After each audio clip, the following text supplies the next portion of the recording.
Sudan this week was invited into the Heavily Indebted Poor Countries initiative by the World Bank and International Monetary Fund. Somalia gained entry into HIPC last year.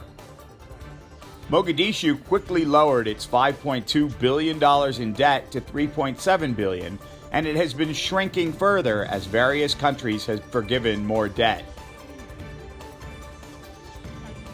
The money that Sudan owes, however, makes the Somali situation look tiny. Khartoum owed about $56 million to international lenders.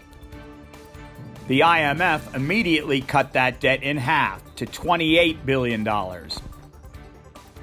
In the short run, this will help Sudan receive $2.5 billion of funding over the next 3 years. In the long term, if Khartoum successfully completes the program, they can reduce the debt to $6 billion, still more than Somalia's has ever reached. Much of the damage to the Sudanese economy was done by former leader Omar al-Bashir. The strongman borrowed heavily without building industries that would enable the money to be paid back. U.S. sanctions for state sponsorship of terrorism also helped rack up the debt. The current civilian government, despite its precarious appearance, has made great strides with the largest international financial institutions. The IMF has praised Khartoum for their homegrown reform agenda. They also mentioned key achievements which led to the inclusion in the debt relief program. Achieving internal peace based on inclusion, regional equity, and justice, removing economic distortions and stabilizing the economy, building a foundation for future sustained inclusive growth, development, and poverty reduction.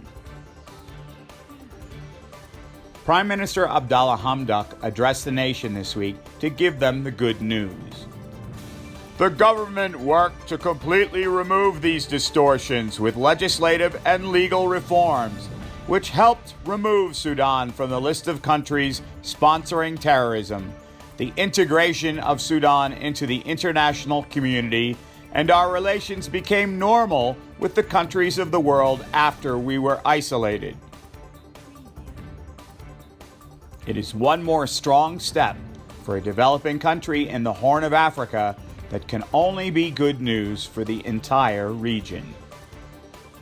ADN TV will continue to report on political and economic developments in the Horn of Africa.